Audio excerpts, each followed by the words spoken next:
Hey, this is Big Papa Pump Scott's Diner. Yes, it is me, Gerald the Poupée. Hey, this is Joe Gatto. Well, hello there. It's me, Harold the Puppet. This is Eric Young. This is Johnny Wrestling, Johnny Ardano, and you are listening to Shootin' Poop. The following podcast is brought to you by the Johners Podcasting Network, found exclusively at WrestlingWithJohners.com. Ladies and gentlemen, welcome back to episode number 75 of Shootin' Shit. As you can tell, we're down one guy tonight, but that's okay. We are now the Tripod of Doom. Death Triangle, baby.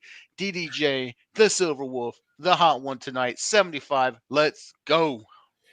Before we go, though, I have a public service announcement from the 5-Star Trivia Machine, DDJ. If you ever go to Burger King and get that original Italian chicken sandwich, which is a very good sandwich, by the way. That's 5 stars, folks. 5 stars, definitely, for a fast food chicken sandwich. But anyways, be sure to not eat it in your car while sitting in a parking lot, waiting to go in to pick up your son while he's, with the missus, and the missus is having, a ladies' night out. Reason being, it is almost a guarantee that you are going to get marinara sauce all over your work shirt. And on that note, let's go.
Fellas, we should really do something about that music maybe at some point. I don't know.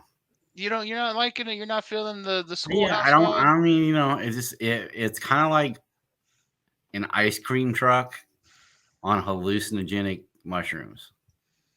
To the right people, that sounds really good. Somebody say ice cream? Somebody did say ice cream, DDJ, while you're over there talking about getting gravy spilt on your work shirt while waiting for your son, buddy. That's tough. That's the hard. The thing is, you heard ice cream. That's right. If there's anything that comes out of this, ice cream.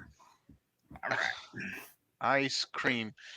You scream, we all scream for the Elimination Chamber last weekend. WWE's PLE Premium Live event. It was a damn good show, fellas. What do we want to hit on? All of it. Yeah, it was a really good show, and I think there was really something newsworthy that came out of every match. I mean, when you sit down and think about it, both the chamber matches, especially the men's chamber match, were good. Fantastic. The only thing that I did not like was the ending of the Lesnar-Lashley match. But the reason why I think they went the way they did is because I think they're setting up for a one final encounter, despite what happened on Raw with the challenge, and we'll get into Raw in a little bit, but a little bit of throw this out now with Omos challenging Lesnar to a match at WrestleMania. I think that's a bit of a red herring because I think we're going to get one more match versus Bobby Lashley, but because it's WrestleMania, it's not just going to be just a typical one-on-one match. I think we're getting those two in the fight pit at WrestleMania, and I'm all for that if that's the case. I would love the fight pit, dude. Let me tell you this. I've said this on SGS recently. They had the, I guess, predecessor, however you say it, to the fight pit with Ken Shamrock and Owen Hart. Oh yeah, it's SummerSlam. In that weird looking cone cage. Lions. I think they call it the Lions Den. Yeah, the Lions Den. Dude, I want that instead of the normal fight pit. Put them two in the lions then, because I don't want them trying to climb the fight pit. I don't want to see them jumping from the top. I want them two where they can do nothing but take each other down and just bang it out, dude. Oh, Yeah, that didn't sound good. not to be the proverbial asshole in the middle of this conversation, but I Well, can. somebody's got to be the asshole if Joey K's not here. I've had as about as much of Lesnar Lashley as I can handle. It's me. I mean, these guys are their matches are pretty limited in what they do anyway. I mean, don't get me wrong. Like Lesnar's obviously a beast and it's very entertaining, and I think Lashley's very athletic and strong, and obviously in the right storyline, these guys can both work. But I think together, it's just big meaty men slapping meat. It's just meat slapping, man. And the storyline isn't really a storyline, and it's the promos aren't really all that great. And let's be honest, man, if Bobby Lashley does any more fucking HGH, his forehead's going to be able to show movies on it. So when you're Nobody carries that much muscle mass and that natural, dude. I don't care what anybody says. There's no way that guy's not on something. I mean, that guy's skull could probably crash windshields and shit. But I will say this, like I enjoyed the match with him. It was entertaining. But I enjoyed the whole card, and that's about the fourth consecutive PLE with WWE where I really didn't walk away with much to bitch about. I mean, I think earlier on we had like the Liv, with the Liv Morgan title reign, there was a couple little, her and the Ronda matches were unwatchable. I wasn't a big fan of the way they inserted Logan Paul into the chamber. And dude, I love that. I actually like that. Well, no, I mean, I like him and Rollins are going to have a match. I just wish it didn't affect the title. It's just another angle for them to keep the belt on that fucking child Austin Theory, dude. And I get his whole. The reason why I hate that guy is because he's doing his job. He's doing what he's supposed to be doing. But I mean, just dude with that fucking teenage facial hair that he's got going on that he's trying to turn into a beard and just it's a struggle for some of us, man. I know, man. We can't all have beards like the Silver Wolf. The aviators that are just a little bit too big for his face, and he's just trying. I mean, dude, he's so rock light right now. It's not even funny, and he's not that good at it. Hold on. That's a good one. Hey, if he wants to learn to do promos, he should watch AEW and just follow Ricky Starks' lead. And maybe someday down the road, when he's a big boy, he'll be able to hold a mic and cut a promo without his voice cracking. So here's my question, because that's a good point you bring up. Who's more rock light, Ricky Starks, A-Town Down, Austin Theory, or LA Knight? Because they are all rocky. They are very rocky. I like LA's thing. I love LA Knight. I really do. I think of those three guys, he's the one guy that, like, if you put a mic in his hand, I'll listen to him every time. Yep. I like Ricky too. I think Ricky's really talented, but we all know that sometimes he goes chasing after some shit and he gets lost in the middle of it. Yeah. He's gotten better. Yeah, he has, for sure. He has. He's heading in the right direction. Yeah, he's definitely heading in the right direction. And Austin ain't saying shit that ain't written on paper. Let's be honest. They're writing his oh, come on, dude, for real. They're writing his promos for him. There ain't nothing ad-libbed about what he says. No. So, but I thought it was a great card. And then Sami Zayn Roman Reigns match was just perfection. Dude, what did they go like 5 minutes before they even touched and the crowd just ate it up? Dude, I mean, that place, Canada was hot. And if you can't set and say that Sami Zayn isn't a fucking star, man, I mean, goosebumps. I got chills. I legit had goosebumps watching that match, and that hasn't happened in a really long time. And I know it's a homer. I know he's from Canada, and everybody. No, but you have that. You know what I mean? Like Edge is from Canada. They popped when he came out. They popped for Kevin Owens Monday night on Raw, and they popped for Kevin Owens at the end of the PLE when he came out to save the day. But man, there was a couple moments there where I thought, man, Sammy might do it. The fan in me, man, that guy, that fan that's still there was just like, God damn it, he almost pulled that off. And of course, Roman selling his ass off. Yeah, he did.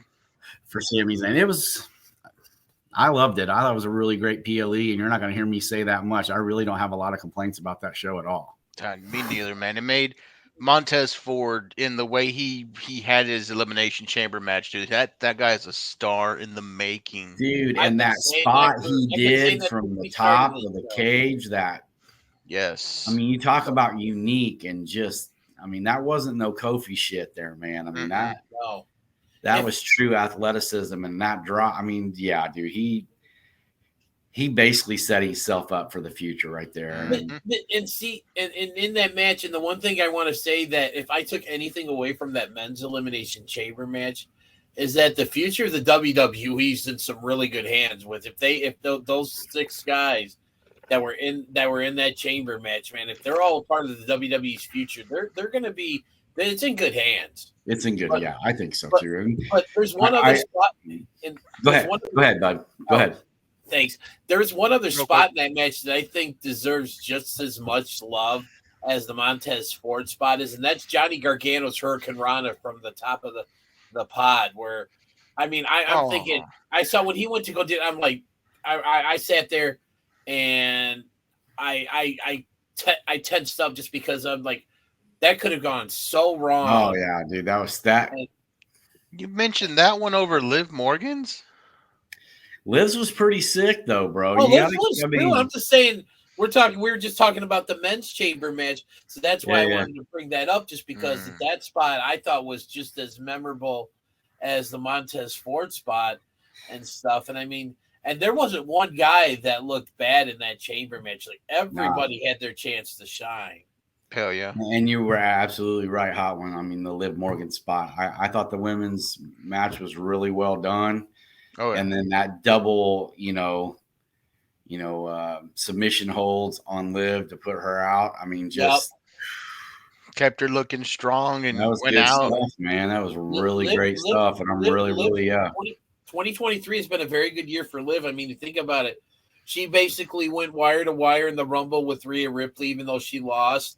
And then the strong performance in the Elimination Chamber. I mean, you got to Liv Morgan. You got to give her props too, man. I think a lot of people look at her title reign and think, well, I mean, we picked on it a little bit. I know I did I don't know if you guys did, but I did. I know I picked on it a little bit, but she come out of that title reign, man, and is actually she's making herself look pretty good. I mean, and I think we're past that time of where it's the titles being passed back and forth between Becky, Bayley, and Sasha and Charlotte. I mean, Bianca Belair has obviously been held on to the title for a very nice almost a year. It'll probably be a year come WrestleMania, just about. Mania. The shine is off the pumpkin with Rousey. I think everybody knows that's kind of it's ran its course and everything. So I mean, they're starting to really bring these girls up. And I'm gonna say this too about did you guys watch the press conference afterwards, man? I mean, I missed it. Dude, if you look at WWE and what they're accomplishing right now and the ratings that they're getting and the shows that they're putting out, and then you hear Triple H talk at the end of every PLE, he's in there in his press conference, man, and just, dude, if I was a pro wrestler, that regardless of whether it's WWE or not, if Triple H is I got a chance to work underneath that guy, dude, I mean, what he's doing and the changes that he's made and the opportunities that he's giving people. I mean, Johnny Gargano would have never been in an elimination chamber match, let alone on a PLE, on a Raw roster, if Vince McMahon was still in charge. And here he is getting a chance to go. I mean, it's like NXT 2.0, man. I mean, he's giving these guys that he brought up in NXT a chance to shine. And if you think about that elimination chamber match, pretty much every single one of them, those are all Triple H's boys, man. Yeah, and there's so much history because, and I loved how they brought all that history up.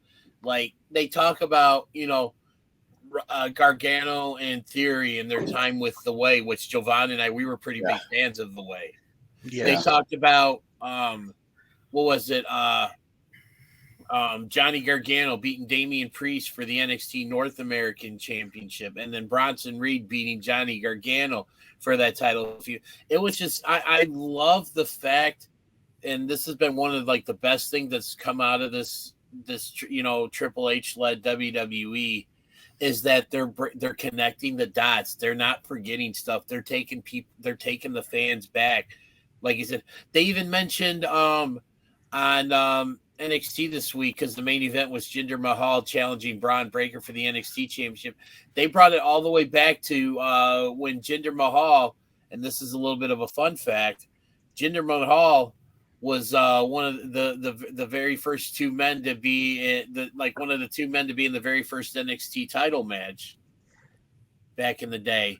And it's so cool to hear all that stuff, because it's like that not only reminds us, us fans who have been watching and following the product for a long time, but it also, new fans or people that are new to the product, they're kind of giving them a little bit of a history, and then that's going to take those new fans and make them, be like, oh, you know what? I need to go on Peacock and check this out. And I know Sean will appreciate about what I'm about to say, but you want to know how good of a job Triple H has done since he's been running things? Go ahead. Sean and I, our boy Patrick, is actually watching WWE again, and we met. Sean and I can tell you stories about how Patrick was back in the day was like he'd never watched WWE again, right, Sean? Oh my God, dude, he was paragraphs upon paragraphs in our chat about how much he hated what the WWE. I mean, just it almost bled his love for pro wrestling. Just it literally like took him to the brink of, if it hadn't been for AEW showing up, I don't know what Pat would have done. But Pretty much. He's obviously back. But here's something I'd like to throw out to you two guys, because I was going to throw it out tonight anyway, and I've been thinking about this. Real quick. I don't want to keep dragging the WWE Elimination Chamber out, but do you guys think 6, 7, 8 years ago, Triple H was sitting down there in Orlando at Full Sail going, man, I can't wait to get these guys up on the big show, and thinking about what he was going to be able to do with them if he ever got the reins? Because if you think about what Bronson Reed and Johnny were both released and he brought them back. Yeah. It feels like it. It feels like he knew what he had. He knew what he wanted to do. Yeah. And it's like he's more, and I agree. I definitely think he thought about it and stuff, and just also thinking about like, okay, if I had control of all these guys on the main roster as well, too, not just as NXT guys and that. But I mean, it's just I think one of the reasons why we're all such fans of the Triple H led regime is that he's gone, taking this show from being where it was being booked for an audience of one, that one being Vince McMahon, to being more booked for the fans.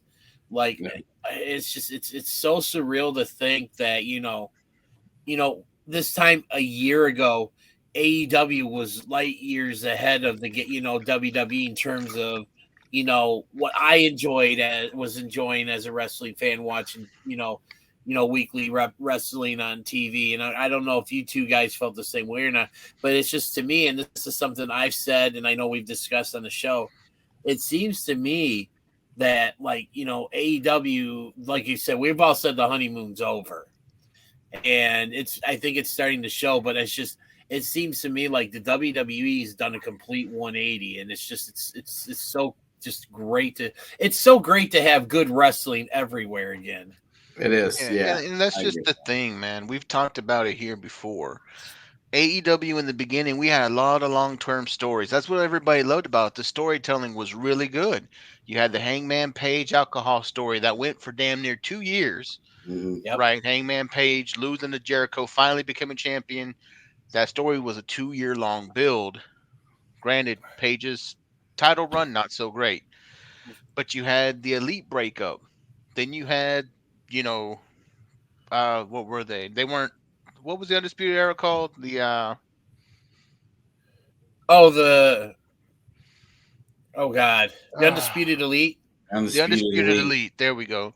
They come in and we get that build up, and it goes nowhere, unfortunately, due to injuries. Everybody got hurt. Everybody got hurt at the same time, man. That's what I'm saying. They were building that up, and it went nowhere. Bobby Fish got released.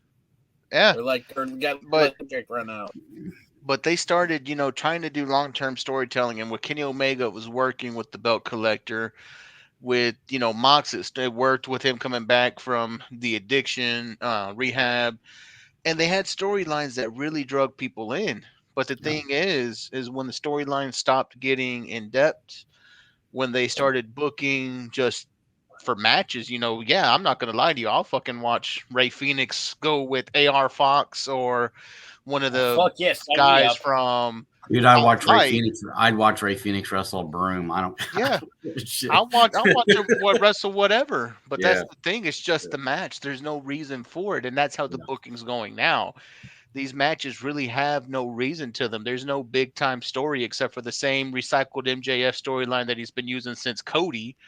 I mean, there's nothing new going on. But then you have WWE that has one of the best, arguably the best storyline of all of pro wrestling, in the Bloodline. Yeah. And the matches that are coming out of that storyline, it's great. So it to me, and it's kind of like the Alanis Morissette song. Isn't it ironic that we're talking about how AEW seems to be putting on the matches with no story or anything, whereas you're talking about WWE putting out great storylines? Isn't it me, or is it like a year and a half ago that like you could have flip-flopped those statements and been basically true? Yeah. Yeah. It's what new regimes do in one place, and when I don't want to say anyway, it's just what happens when WWE got under new management. They started doing some good time storytelling, and then for some reason the guy in the other company started booking what he wants to see, which, don't get me wrong, I want to see it too. A lot of great matches happening, but give me a reason to be invested. Well, dude, I think that's what it is too. I think AEW is always going to kind of cling to the fact that we're not a big, in sports entertainment conglomerate. We're wrestling fans, pro wrestling show, and it is. I mean, and it's staying true to that. And we sit here and bitch and complain about a lot of things. I know that I do. That's true. But consistently, matches are always great. But look on at both this, shows, though, dude. DDJ can attest. We are the official, one of the official, many official sponsors of Chicagoland Championship Wrestling. Yeah. That's what you would call an indie show. That's any promotion up there local to the Chicagoland area. Right. They have storylines, and they're putting on banger matches. Speaking of Chicagoland Championship Wrestling, if any of our shooters are going to go to the show, please do. You could have let me get my thought out until after. God almighty, every time. It's like DDJ has ADD, and he's like, "Oh, we just thought of it." Go ahead, Dennis. I'm just screwing with you, dude. No, I was just going to say, I know for the fact, I think it's confirmed that the three of us are going to be at that show, and there's a very good possibility that this show may be the first time all four of us are together in person. Yeah, dude, I'm excited. I think it's going to be a big weekend, and the hot one's going to be in Chicago. And he's going to be staying at my place. We're going to get together and throw down and watch some wrestling and have a good time. And I'm looking forward to it. I already got the weekend off. We're going to party, dude. That is my birthday. As a matter of fact, I got Friday, Saturday, Sunday, and Monday free. We are going to party like it's we are going to party like it's on sale for $19.99. All right. I'm not coming. I'm not coming. Yeah. I need to change this real bad. We need to get on to something else. I just don't know what to say. Where's that horrible video, Dennis? Can you play that horrible video? Do you really? Why? Just so you can make fun of my voice? Yeah. Question of the week? Are we going to do question of the week? We are trying to get into question of the week with the horrible video. You know what? I'm going to play the video, but if you make fun of it, I hope you choke on your own spit. Every Sunday, we post a question in our official Facebook group, and you guys give us some really good answers. And now it's time to read some of those answers, and for the boys to give their answers on the official Shooting Shit Facebook question of the week.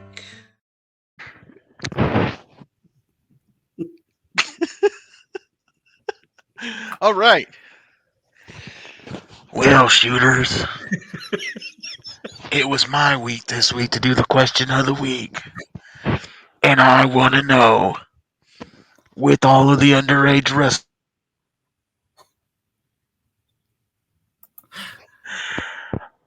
I was muted, but I will not be silenced.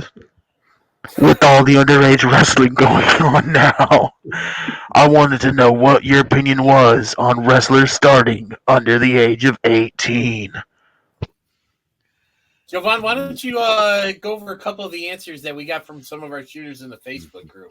So give us some of their answers, and then we'll give them some of our answers. And they'll be good answers, and then we'll answer. I really wish I had. And this will be the answers to the question of the week. Question of the week. Not that I thought DDJ had it. Oh, Jesus Christ. Oh, for fuck's sakes, dude. Now I got to find the question of the week because I thought he had it. And I thought he was going to read some because he said he was. But that's okay. Question of the week. Answers came from... You know, if you keep making your that face, it's going to stay like that. Friend of the show here, Scott Cater, man. He said that there's people that do it in football, which for them is soccer because he's in the England areas.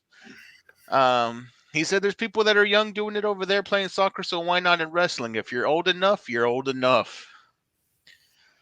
That's pretty interesting, Tate. We've got Jerry Hain, longtime listener, longtime commenter, supporter, yep. And part-time family. And member of the Four Horsemen. There you go. Jerry said if they're mature enough to respect and really practice their craft, why hold them back due to age? Some people bring up injuries, but injuries happen anytime, anywhere, regardless of age. And I can see that. Yeah. But then you have takes here like the one and only Mama Tuhati, who said that there's too many risks associated for people to be altering their quality of life at a young age from something that can go wrong. Same thing was echoed by the wonderful Miss Silverwolf, who said training, yes, let them train and practice, but performing and doing media and everything else, absolutely not. We've got SGS buddy Shane Green that said it's ultimately up to their families. You see 16-year-olds playing full contact football, training MMA, etc. So if they're okay with it, why not? It's not like your body instantly changes when you're 18, which that's a good point. That's a very good point. When we had a couple of people out there, I think here Missy Sweeters had a good one. Yeah, I like her take it a lot. So she said that she used to work at a lot of promotions that had a lot of people who were young and training with them, and they don't go into the trainers deem that they're ready for them to go. She says she has one that's 14 that started when they were 14. They had one that's 16. They put their soul into training and eventually ended up winning some titles. So, I mean, it's cool. She actually said that she has a son the same age as Magnum McLaren that we spotted out on the question. And then here, Tom Sasso, man. He put pure pro wrestling. Tom says hi. Tom says hi. Yeah. He said that Pure Pro Wrestling, based in Michigan, runs a program for the under 18 crew. They have them run and open a lot of the shows. They put on amazing programs. So I would like to actually see one day. But a little bit of everything, gentlemen. Where do you stand? Go ahead, Sean. I was gonna, Rey Mysterio started at 14. Eddie Guerrero had his first match when he was 15. Didn't what's your name? Riho started like training at 9. That's what I was getting ready to say. Riho started training at 9, and I believe she had her first match against Kenny Omega at 9 years old. Of course, it was a spot fest, yeah. That's what makes Jim Cornette lose his shit. She's a fucking 9-year-old. Here's my only thing, man, and I'm throwing this out there because I just think it's something that needs to be said. We had one comment where age is just a number or age is something like that, and we're gonna forget about the creepiness of that comment and who made it. But in a sense, I agree with that in the sense of this.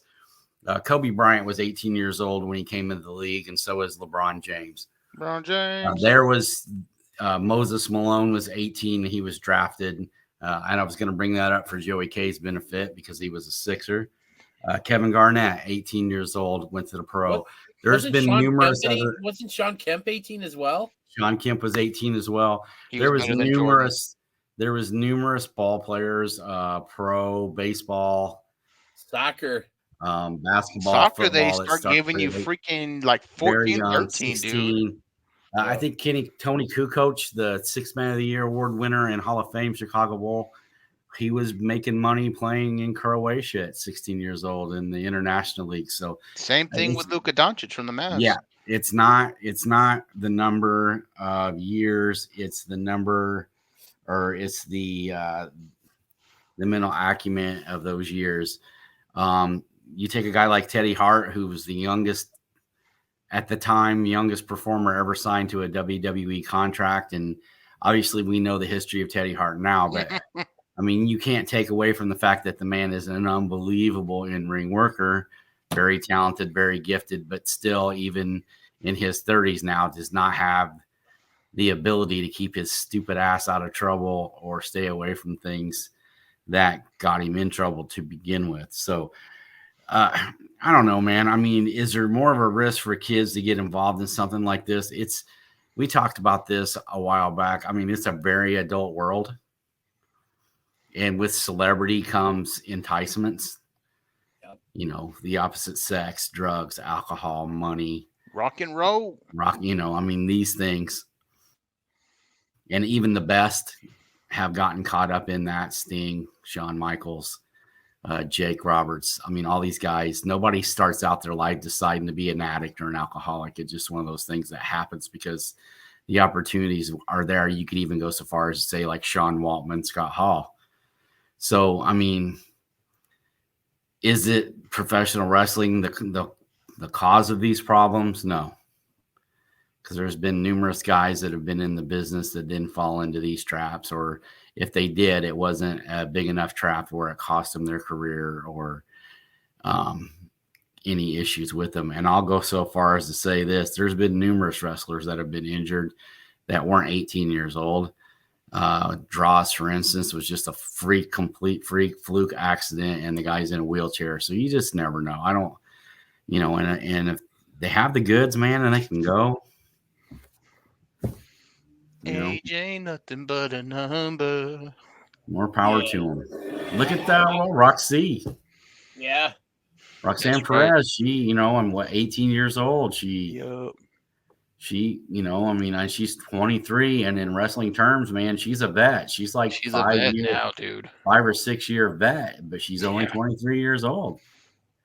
And if you look at a guy like Rey Mysterio, as I said, 14 years old when he started his career.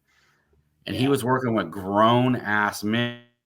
And not just grown-ass men. He's a small man. He's always been a small man. He's a little guy now. Think about that. I mean, him at 14, he may have weighed 130, 150 pounds. Soaking wet. At age 40, he's about 130, 150 pounds. So, And, what do you think, Dennis? So, I like what Sean had to say. I also like what Mrs. Silverwolf had to say, in terms of like about the training. But, I kind of, my response to this is kind of a little bit of what Sean said and a little bit about what his wife had said, because, and also kind of what you said, Jovan, like, if you can go, why not? I mean, I've seen Magnum McLaren wrestle. Like I said, when we interviewed John last week, which if you haven't had a chance to, please go back into the Shootin' Shit archives on our YouTube page, located at youtube.com/@SHOOTINSHT. Get a little bit of a cheap plug in there. And check out that interview. And I just remember being legit blown away when I found out that Magnum was only 16 years old, because the way he comported himself in that match that I saw him in, I could have sworn he was like, 20, 21, like in his early 20s, because just he portrayed himself as like someone that's been doing this for a few years. I mean, if someone like him, Why hold back? You talked about all these NBA players who went into the NBA out of high school. LeBron, Sean Kemp, Tracy McGrady, T-Mac, and stuff. If you got the talent, great, use it to your fullest potential, and stuff. But at the same time, like, I can understand where Gabby would say, mentally they may not be ready to handle the rigors of, like what being a top star in, like, say, WWE and AEW are, with the schedule, the interview, the travel, and everything. So I kind of like the idea that, if they can go, let them do it on the indies, let them hold their craft, let them kind of get used to it and stuff. And then, because I believe we talk about, and this, besides Magnum McLaren, I know one of the other wrestlers that kind of brought forth this discussion we're having was Nick Wayne. Wayne. And who competes in GCW, and the dude is uber talented as well, too. And I believe he's got, once the minute he turns 18, he's going to be all elite, because I believe he's already got a contract in place. They talk about, -1 Brody Lee Jr. When he turns 18, if he wants to become a pro wrestler, he's got a job with the AEW. Maybe have, like, for these big time promotions, like you said, let it be 18, or like that's when they can officially sign with, like, WWE or AEW. But if they want to go out and hone their skills on the indie scene, under the proper supervision, training, parental consent, all that stuff, why not? If they can do it, like, what, why not? Let them go. What do you say, Jovan? Randall Keith Orton.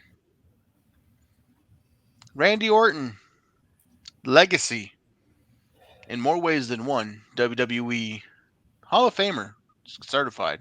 Oh my God, absolutely. First ballot. And probably the most naturally in-ring gifted wrestler I have ever seen. Yeah, yes. I can't argue with that. Ever. I mean, maybe Barry Windham. Massive dickhead. Oh, yeah. In his early years. Because it was too much too soon. Yeah. Mm-hmm. Too much too soon. And he acknowledges it nowadays. Yeah. He knows he was a dickhead. He knows he was given the keys to the kingdom real fast, and it just went to his head. Yeah. And he says he wished he did things different. He wished that he didn't blow off a training session with The Undertaker. He knows that he let down the legend of the business. And he said that's one of his biggest regrets, is he was such a prick when he was younger. Yeah. And the issue is because he wasn't ready at the age of 19 to be the world heavyweight champion for a major company. So my thing is, I like DDJ's take.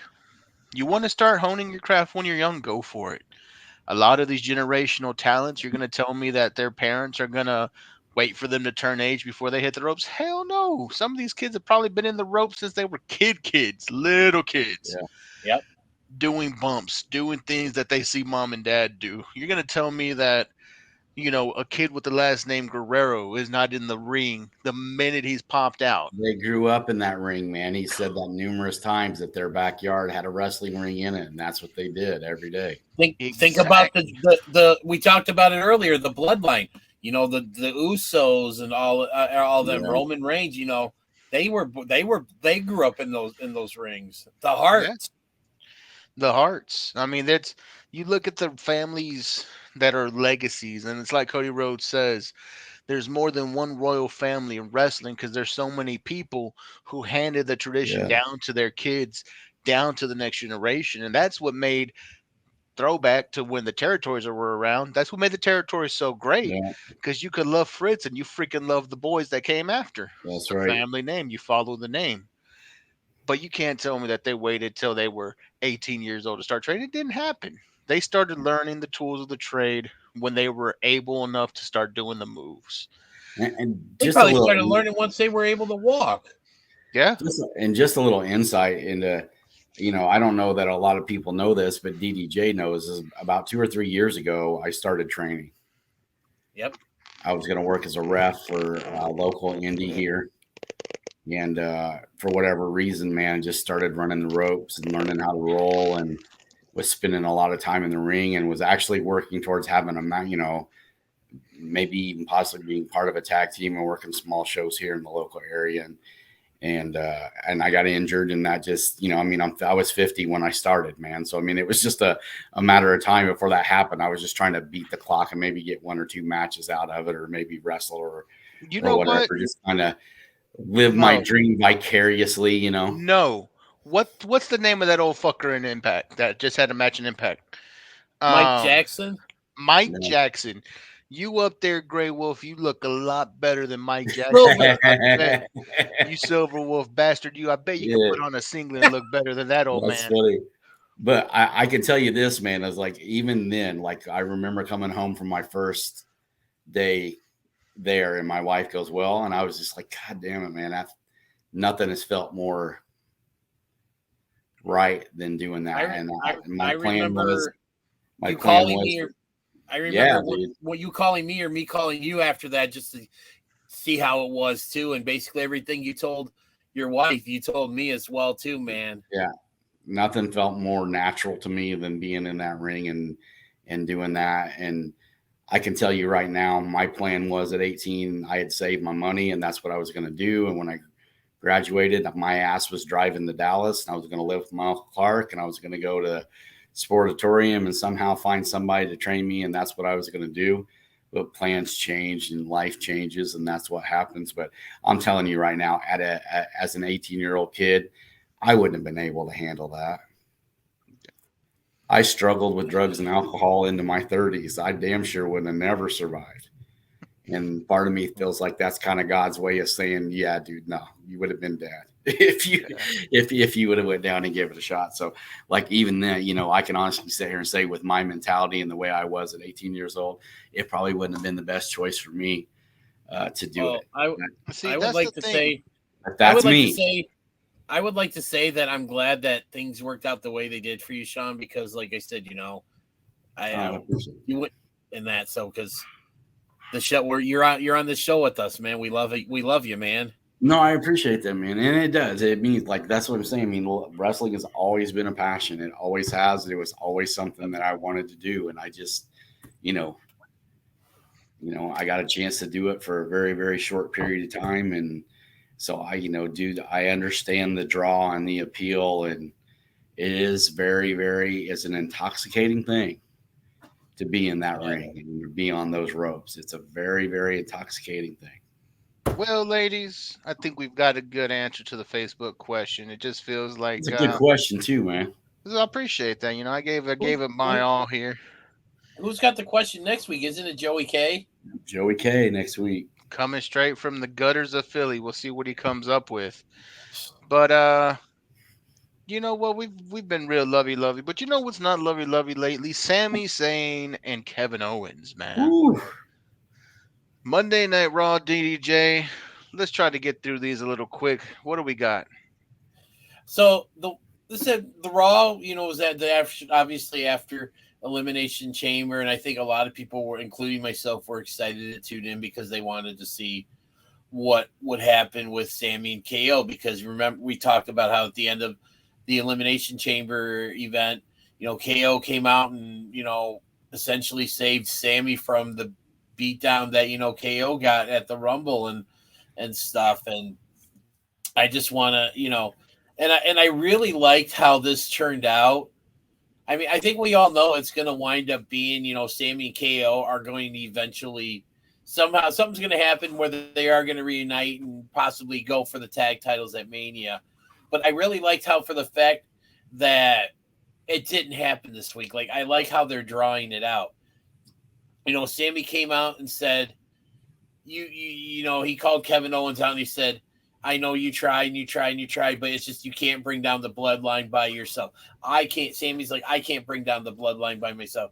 But if we do it together, we can bring down the bloodline. And KO's like, when I said I was done with you after Survivor Series, when Sami low-blowed KO and eventually led to KO getting pinned in the War Games match, he didn't forget that. And it's always ironic because when you think about Sami and KO, they are the best of friends, but at the same time, they are the worst of enemies. And I mean, that goes back all the way to their days in Ring of Honor. and through NXT and then the main roster WWE and stuff. So it's just, again, it's another thing where, this promo is, connecting the dots, bringing up the past and stuff. So I'm just anxious to see what's going to happen that's going to bring them back together again and stuff. But yeah, like I said, this was great. Sammy's still, one of the hottest acts in the industry, the business now. And it's like I said, I'm very happy with the fact that they didn't pull the trigger and reunite them on Raw. Like I said, I think we'll see it about a week or two before Mania hits. All right, Silver Wolf. Yeah, man. I mean, just echoing what Dennis said, I feel like you're just, Joey K called it the way. I mean, all Joey K missed last week was they didn't hug at the end of the show. I mean, he called Kevin coming out to save the day. He called pretty much everything that went down in that elimination chamber.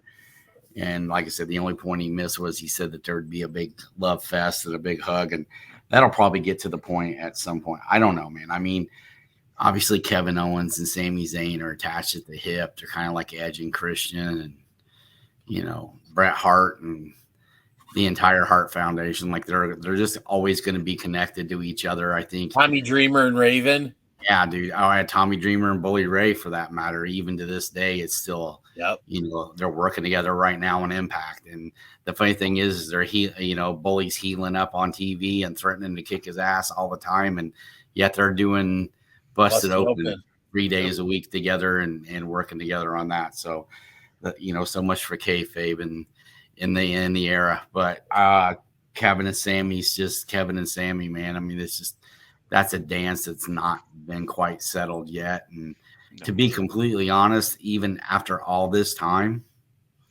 between the two of them, we've really not seen a full-blown them going at each other. Yeah. There's been a lot of arm's length talk and a lot of, interaction, but they really haven't connected in the ring since NXT. Yeah. They've had a few things on the main roster and stuff. That's it. I mean, but it's not like they're caliber yet. They haven't had a real storyline where they were actually together, whether they were opponents or working together. So, are they going to be the ones that end up taking the belts off the Usos? More than likely. Let me hit you with this, man. And Jay, the greatest thing about this bloodline story is like, I feel like that the Samoan bloodline has finally been given the run that it deserves. Yeah. And I hope the same thing happens for Montez Ford. And if you just throwing this out there, and I don't know if you guys are aware of this, but there are 4 African-American women's champions right now in the business. Yep. Mercedes, IWGP, the Ring of Honor women's champion. Athena Palmer. Yes, it's Jade Cargill, and I'm still not 100% sold, but there's the goods are there, man. I mean, she has everything she needs to be a star. I'm not a fan yet, but and then let's not forget, last but definitely not least, Bianca Belair. I mean, that's when you think about where we're at as a society right now, even right now, with all the stuff that's going on in the world, to sit back and say there are 4 African-American women holding major titles in pretty much every organization that's on the planet. Yeah. And that's impressive as hell. And I feel the same thing's going to happen there. So, I mean, getting back to Kevin and Sammy, I love the storyline. They obviously work great together. I love that Sammy's wife was in the crowd and they, they're WWE's just hitting on all cylinders right now. So we've talked about WWE storytelling, and let me do this for y'all. Since you guys gave real good points, it's the same thing I'm going to do, so I'm not going to waste the shooters down with repeating the same facts 3 times. I'm going to hit you with something a little different real quick. Seeing here long-term booking, of course, we want tag team titles to go to Sammy and Kevin Owens at WrestleMania.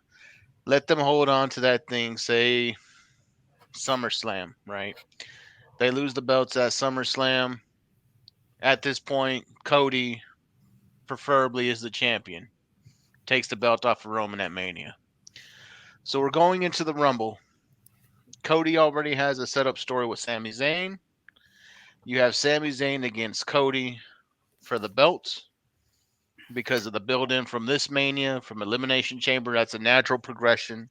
You have a good story there with Sami and Cody that I feel like can be restarted at any time. After Sami drops the tag team belts, you could throw him in there with Cody.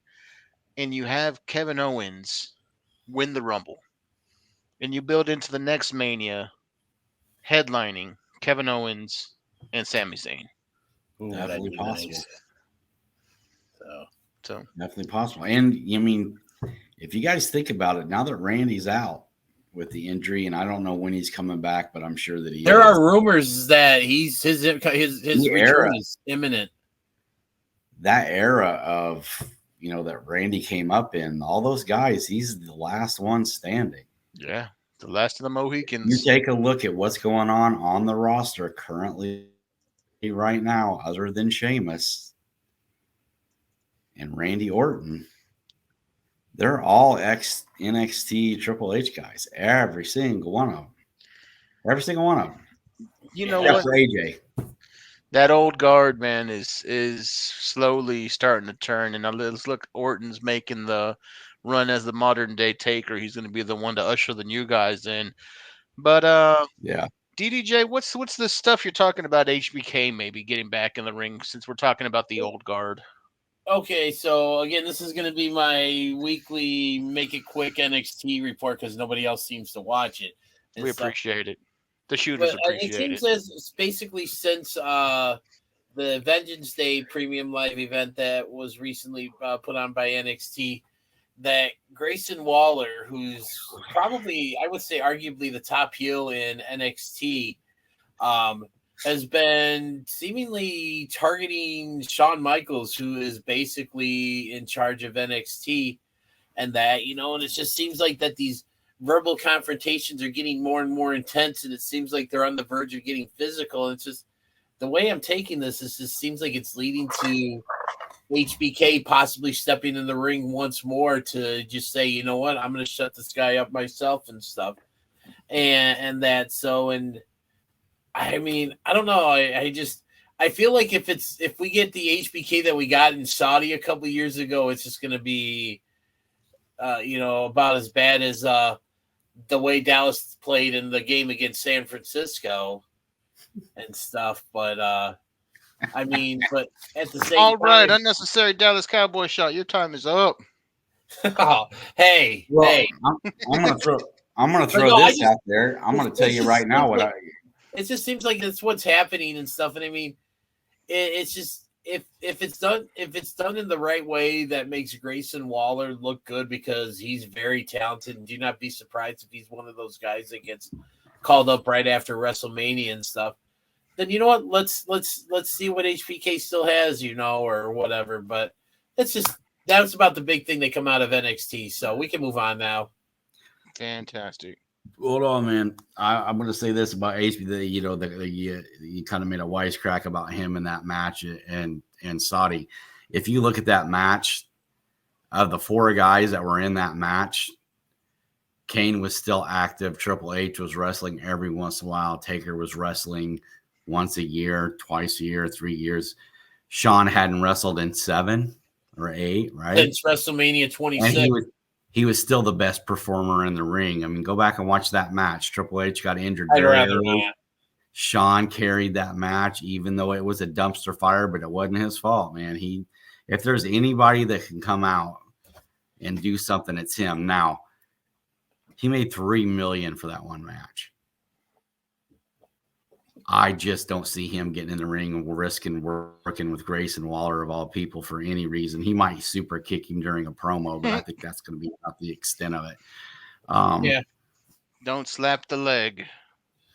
And I'm wondering how long he's even still going to be in charge of NXT. I think eventually Triple H is going to end up pulling him up to work main roster.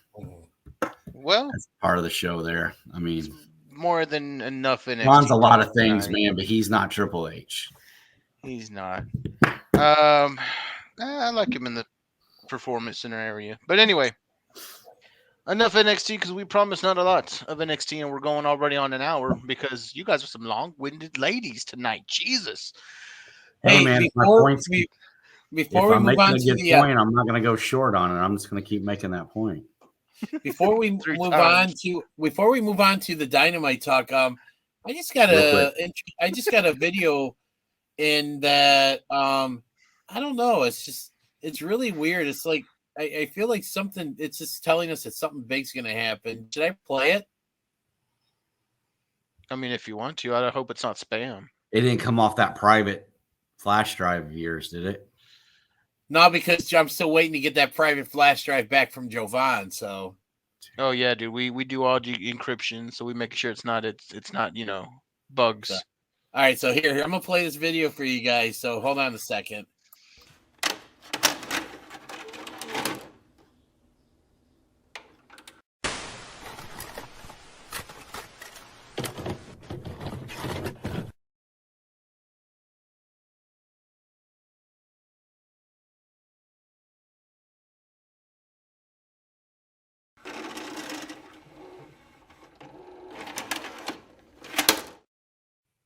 What? What is 5 weeks? What could that mean? Weeks. I mean, there's no movies coming out in 5 weeks, is there? No. No, but Cocaine Bear's premiering this weekend. I can't wait. I'm going to see it Saturday. And kids, what you were just watching is called a VCR. Yes. It's how we used to watch movies. Yes. They weren't always in disc form. Gentlemen, we need to hit Dynamite, but we need to hit Dynamite faster than anything you've ever hit before, like that Cocaine Bear hit that line. We need to make it quick, man. Dynamite, what do you got? Man, that opening match with Orange Cassidy and Wheeler Yuta was a fucking banger. And I'm just going to say this. Like, there are so many people out there that don't give Orange Cassidy the credit he deserves for being an actually good wrestler because they can't get over the gimmick. Orange Cassidy has been putting out some bangers lately, and this may have been one of his better ones and stuff. So I just can't say enough good about that match. And that crowd was electric throughout that whole match. It was a good match, man. I don't know why we got to keep having these goddamn battle royals for the tag tournament. Why can't they just fucking do like everybody else and pick 4 teams to go? And hey, who won that battle royal, by the way, Sean? Some geriatric fuck in red tights that really shouldn't be in the ring. I don't even know who he is, to be honest with you. Yeah, Jimmy John's won it. Jimmy's John's. Yeah. But no, I thought that was really good. The MJF with this promo that if I don't want to be one of these guys that tries to read between the lines too much, but it almost sounds to me like MJF is back on the market again. What a treat for everybody, that ex-fiance is a very good-looking lady and very talented. So very talented artist. Very talented artist. So Jovan, have you tried to slide into her DMs yet? I have not. Just for the record, that's not a gimmick. That's how he really is. That's who MJF. Yeah, that's not kayfabe, man. He ain't keeping it real. That's who he is. That's exactly who that guy is. That's MJF really being real. That really. Yeah. Nobody acts that good. He's just not that good of an actor. Trust me. We've met him. We know. Yeah, we know he's an ass. No, not yet, man. But yeah, that's a good question. What else you got on Dynamite? We mentioned MJF, man. That throwdown he had with Danielson when he started breaking, I thought, I was like, man, when he went there talking to his kids and stuff, even Danielson warmed. That's like, okay, now the gloves are off. These two are gonna fight.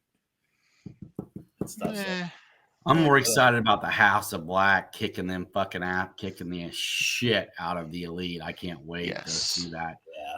Him slap the fucking bald spot right off Matt Jackson's head. It's gonna be so.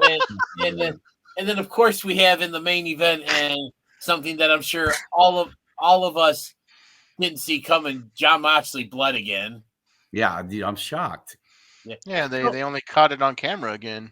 So I want to ask you guys this because this was something I don't know if Sean, if you listen to Busted Open. We have to rehash Busted dude, Open real quick. I'm Sean, gonna be really honest with you. I have not listened to Busted Open in probably 2 months. Wow. But Yeah, they talked about, and this was something I've been thinking about even before it got brought up today. Is it me, or is there way too much blood in AEW's on their weekly shows? What do you guys think? Or do you think it's the right amount? It's not enough? Where do you guys stand?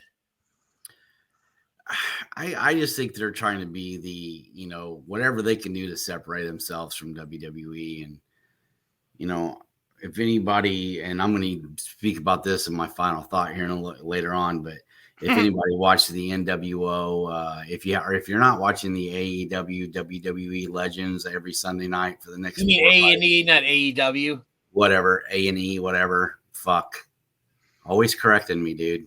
Every day. Yep, they know what I mean. I think that was part of the problem with WCW had. It was like, we're gonna, instead of trying to be set their own thing and stick with what made them great and put some money behind it, they tried to be WWE or WWF at the time. And I think that's AEW's thing, is just like they don't have the production value, they don't have the money behind it, they don't have the history that the WWE has, but they can separate themselves and say, this is what our fans like. And it's true. I mean, AEW's fan base is way more rabid for that realistic, when was the last time you seen anybody bleed on WWE where it wasn't like it was a legit? I mean, anytime WWE has blood, it's because there's a legit injury. It's never, they're not blading. And the problem with AEW is nobody there knows how to fucking blade. That's true. That's it. I'm trying to think with your question about like when the last time I saw somebody bleed. I can't recall the last time. The only thing that pops in my mind is Eddie Guerrero, John Cena, and JBL. Yeah, same thing with Cena and Brock. Busted him the hard way with the elbows. Brock, Randy Orton, when he busted him open with the elbows. But I mean, just like in a match, not like someone that got busted open the hard way. Yeah. I don't know. I mean, but that's AEW's calling card, man. I mean, that's kind of they're not PG. They're old school NWA, man.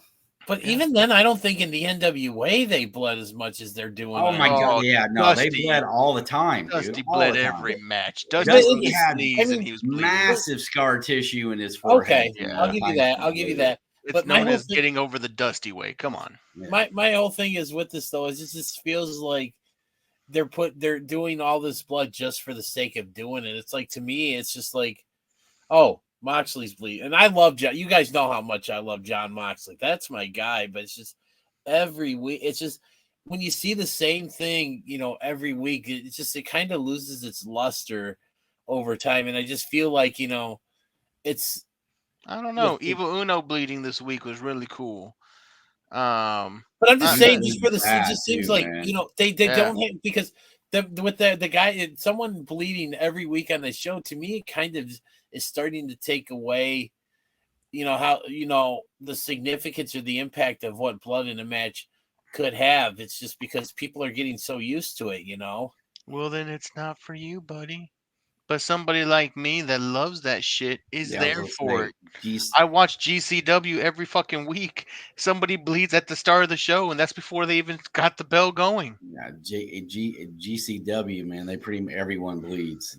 Every match, everyone bleeds. So yeah, including the women. There's definitely a market for it, man. So, I'm talking about the fucking fans are bleeding in that motherfucker. So yeah, fuck yeah, I'm sure there are. Oh god, I would want to stay away because who knows what kind of diseases some of them fans probably have. Oh, dude, that's.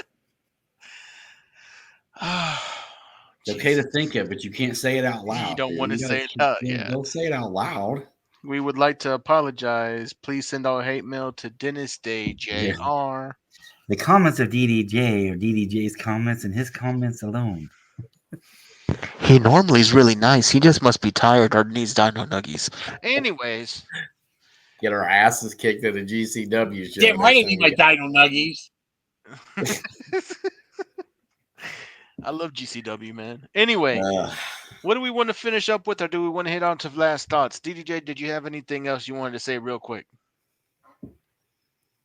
Let's go to final thoughts. Now it's time for so long. Final thoughts, gentlemen. Who wants to start? It don't matter to me, man. Sean, why don't you start? All right. Well,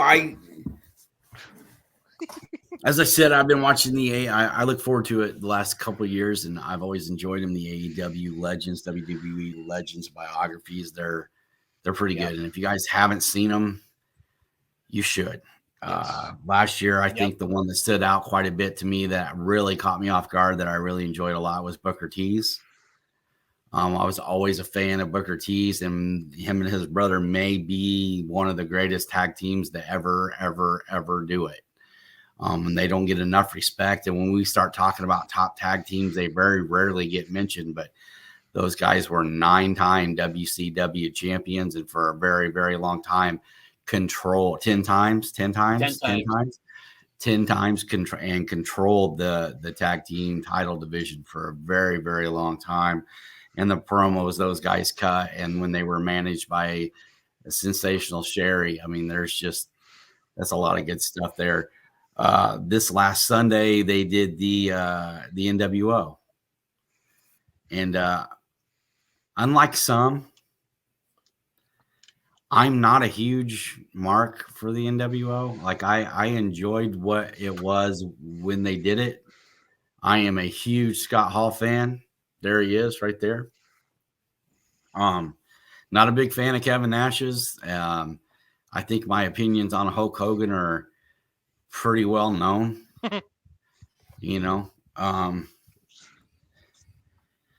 I think it's ironic and funny that guys like Kevin Nash and Eric Bischoff, they kind of get piled on for what happened there and the rise and fall of WCW. And don't get me wrong, I mean, Eric Bischoff made his mistakes. We all know that, because then we seen him turn around and do it in TNA. So he really didn't learn anything. But I will say this, I just watching that, and if you haven't watched it, you should. It was really good. There was a storyline back in 1997 that pretty much set the wrestling world on fire, and it wasn't the NWO. It was Hulk Hogan and Sting, Hollywood Hulk Hogan at the time. And for an entire year, Sting, in the iteration that he is now, before then, he was a blonde-haired, flat-topped, neon paint wearing surfer dude from Venice, California. And then his character changed, like most wrestling performers that stick in the business for a very long time. He was able to change and adapt, and his character, which was suggested to him by Scott Hall, was to turn into the Crow, or the iteration of Sting that we have now. And they did a storyline for an entire year where Sting never spoke, didn't wrestle any matches, but he would be up in the rafters, and then every once in a while he'd come down and he would defend WCW and beat up the NWO, and it led to this massive title shot between him and Hollywood Hogan, where he was going to have this giant, this big win, and WCW would reclaim their spot, and they would defeat the NWO, and but it never panned out. It just didn't work. The match was a flop. And we found out later on numerous things were thrown out. Well, he showed up and Sting wasn't in shape. And I think they even said at one point, well, he didn't even have a tan. Well, if your character's a dead man who's wearing a leather trench coat that doesn't come out until nighttime, why the fuck would he have a tan? So that really didn't make much sense to me until I watched this episode and realized that, basically found out that after all this buildup and this entire story, ultimately what happened is when they got to the arena that night, Hulk Hogan, who had creative control in his contract, made the decision that, it's not going to work. And Eric Bischoff was very quick to say, well, he had, creative control, but it didn't like he pulled it out and used it. Liar. I call you a liar, sir, because we know he pulled it out with Jeff Jarrett. because he wasn't going to do the job for Jarrett. And if he isn't going to do the job for Sting, he damn sure isn't going to do it for Jarrett, because Jarrett ain't even in that stratosphere, let alone ever been as high up as either one of those guys. Jarrett never drew a dollar compared to those two. But for all these years, for it to kind of be like put on Sting as well, Sting was this and Sting was that, and he wasn't ready for it. Ultimately, what it came down to is Hulk Hogan, in his infinite wisdom, just did not want to give up the throne. And that is why, kids, Hulk Hogan is where he's at, and we still hold Ric Flair in such high esteem. And guys like John Cena and Randy Orton and Triple H and all these other guys who are still active in the business, still very well known, and still name has value, and people are still excited to see them. But then Hulk Hogan walks out on a Raw anniversary special and gets booed like the bitch he is. So Hulk Hogan, Billy Corgan, these guys that are making these decisions that are not based on what the right thing to do in the business is, or how to run their business, or even who to put their belts on. Take a lesson and pay attention, because these guys they've ruined companies. TNA is still recovering from Hulk Hogan. WCW never recovered from Hulk Hogan. And then he turned around and tried to say that the reason why the NWO storyline and the WWF died and the WWE died after Time Warner had bought him out was because he was just too popular, and then it made Vince's product look bad. Dude, you wrestled The Rock at WrestleMania. The Rock, Shawn Michaels, and every match you had after you came back worked because those guys carried your old, decrepit, fake hip ass. Not that you could work to begin with, because you couldn't. Stop rewriting history. If you guys want to know what happened, go back, watch the footage, watch these biographies, listen to the shoot interviews from that time. Even Kevin Nash said, the finger poke of doom, people are blaming me for that. That wasn't him. Hulk Hogan had creative control. Anything that Hulk Hogan is saying now is just him trying to rewrite his histories because he don't want people to think he's an asshole. Well, too late, dude. We know the truth, and we've known it for a while. Wow. So, good one. Hot, a lot of hot fire in there. And Giovanni, I thought that Giovanni Tuhati was the hot one. Yeah, the Silver Wolf. He is, baby. I'm just trying to follow in his footsteps. Woo, he's done a good job of mixing me and Joey K tonight.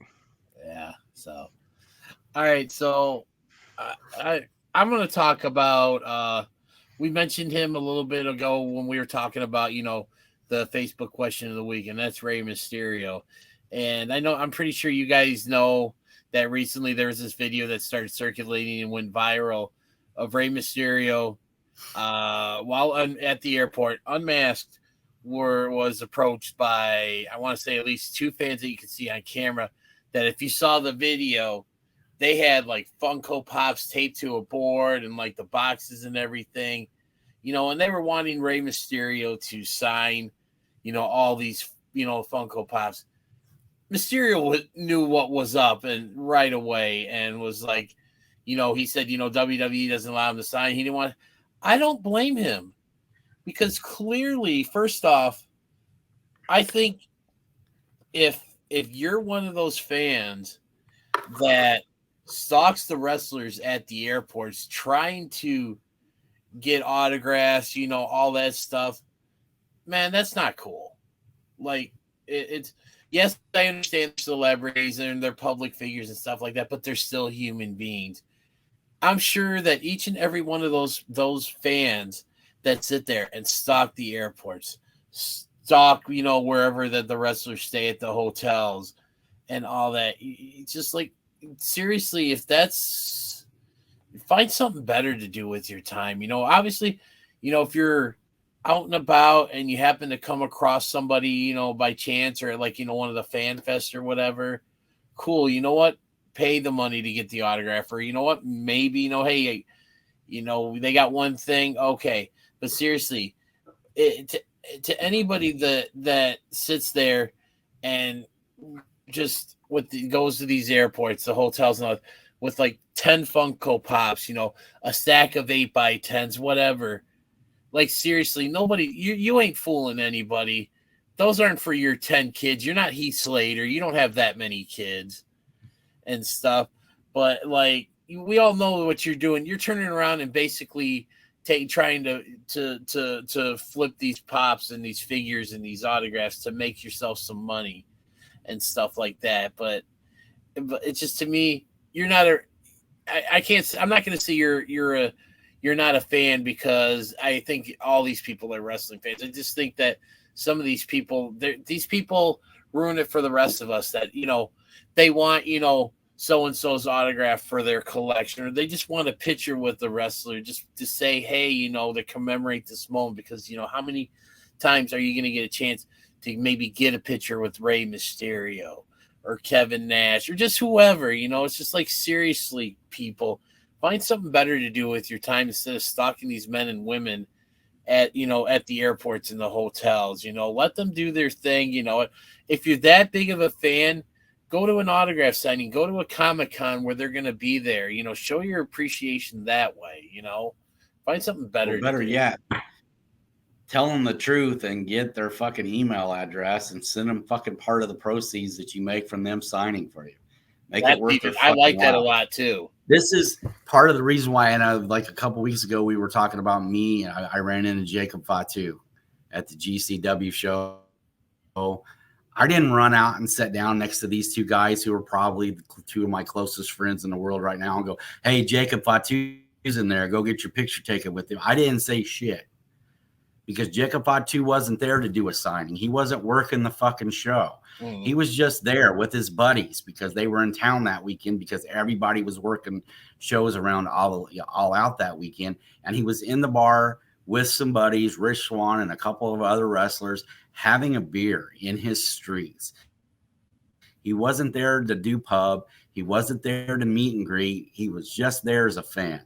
Leave these fucking guys alone, man. Just because you see Rey Mysterio on TV and you wear his fucking shirt, don't mean that you can accost him in the fucking airport with 10 Funko Pops and then try to turn around and make it look like he's an asshole. Fuck you, dude. And the best part about that is that it completely backfired on the person trying to post the video. That was the best part about that. And you mentioned like the whole thing with Jacob Fatu. CM Punk was at the New Japan show that was just last week and stuff. And there's a picture going around of like a line of people just like trying to line up, while he's trying to watch the show, and they want to line up to, get a picture. I mean, he's there enjoying the show. Like, he's there as a fan, man. Yeah, leave him the fuck alone. Right. I mean, don't get me wrong, dude. I'm the biggest Punk mark there is. But I guarantee you the last thing I would be asking CM Punk for if I ran into him out here in the world, like him running, he runs in Chicago right there down by the lake, him and his wife all the time. He's out there running. You could go out there and stand pretty much any day and maybe catch him running by you. But you don't fucking go up to the guy and bug him and ask him for his fucking autograph or can I get a picture? If I got to say hi and shake his hand and just tell him how much I appreciated what he does and what he's meant to me and what he's meant to Chicago wrestling and stuff, I would do that. But more than that, dude, you're just asking too much. They're not in the office, man. Leave them the fuck alone and let them live their fucking lives. Yep. All right, hot one, close us out. What do you got? DDJ, there you go. Do better. Better. Yeah, do better. All right, gentlemen. I've heard you guys' final thoughts, and I've got a good one of my own. I like the old school vibes with the NWO take, the Legends take. It's actually a lot of good shows. Please look into that. Great shit. This week you take the snake. Also check out Rivalry. Yeah, and also check out the Rivalry show that comes on after. The Hogan Andre one that aired after the NWO was really good too. Yeah. Fantastic. And then doing a little bit of an old school do better. But mine, man, is going to be, you know what? I'm taking it to New Japan Pro Wrestling. because there's a Alright, let's lot do that's it. happened since Wrestle Kingdom. And if our shooters out there are not in the know, or if they don't watch New Japan on the weekly or keep up with the shows, we've had a loser leaves Japan match, and we've had a loser leaves NJPW match, both of which were lost by the Switchblade Jay White. So, Tragic. seemingly showing that the Switchblade may be out of contract now, and the Switchblade is in the States. That opens up two crazy possibilities. Possibility one, he's on the move. He's going somewhere else. A wrestler who has famously stated he would not wrestle full time in the States because he didn't want to live out here. He'd miss his family too much. Japan gave him the flexibility to wrestle and then go home. He said he didn't want to be here, but it looks like he's stateside right now. So it opens the question of where is he going? What is his next steps? What do they do with him? Because he lost an NJPW match. You lose, you leave this freaking show. That's it. You're out of NJPW. If he had just lost to Japan, I could see him staying here on U.S. soil doing NJPW US, which is something they're going to really start putting a lot of money into. Yep. But he's not. So is he going to the AEW? Is he going to the WWE? Is he going to Impact Wrestling? Is he going to tear shit up on the indies? Is he going to make as much money as he can everywhere else before he signs? We don't know. And for a megastar that is Jay White, that's exciting. I am thoroughly excited at all the possibilities that Jay White can show up at an indie show that I'm at, that Jay White can be announced for one of these random indie places that I like visiting, and have the chance to meet the Switchblade. So, first thing, what's going to happen to Jay White? I don't know. This kind of who knows what's going to go on is why I'm a fan of wrestling. I love it. I love the speculation. I love all the questions. I love all the gossip. I love the hearsay. And I just can't wait to see where he lands. But even after that, and probably the more important question, who runs Bullet Club now? Jay White, it was his era. And now we have a club with no leader. Does Tama go back as an OG and try to reassert dominance over the club? Does somebody else step up? Maybe a Juice Robinson, who is two-timing AEW and NJPW. Maybe somebody that's a new addition to the club but fits real well, as in a Chris Bay, goes from Impact to NJPW to lead the club. Who takes over the reins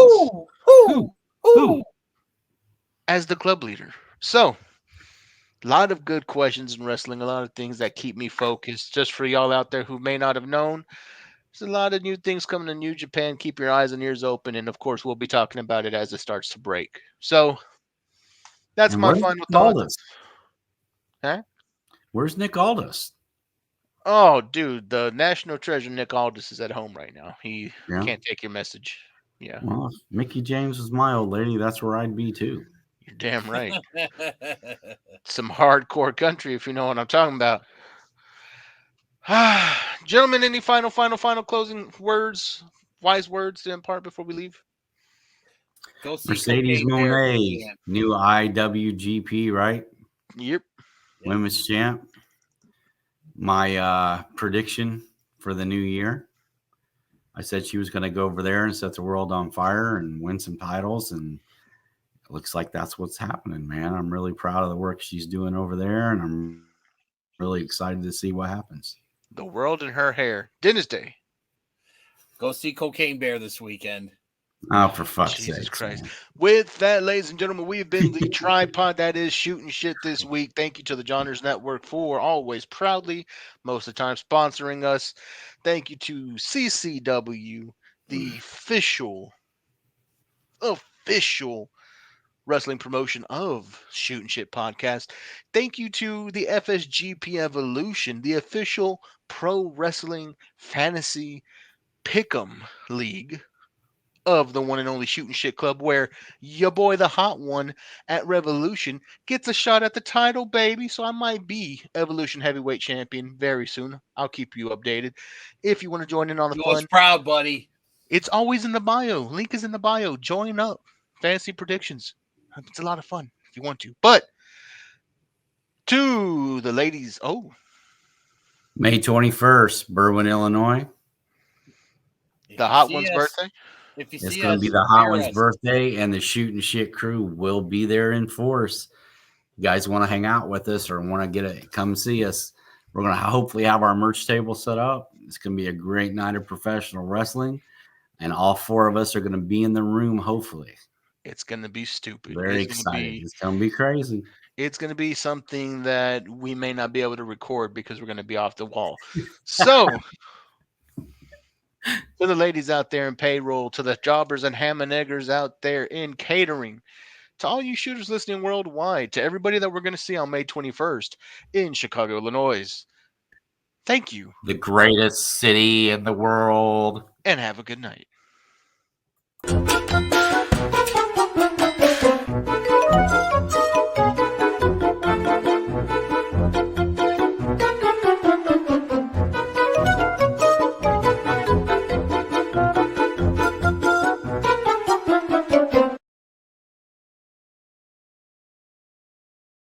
God, we got to do something about that music.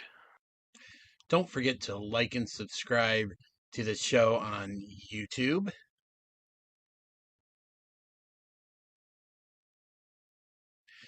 And find us on Facebook at www.facebook.com/groups/SHOOTINSHT. And thank you so much for watching.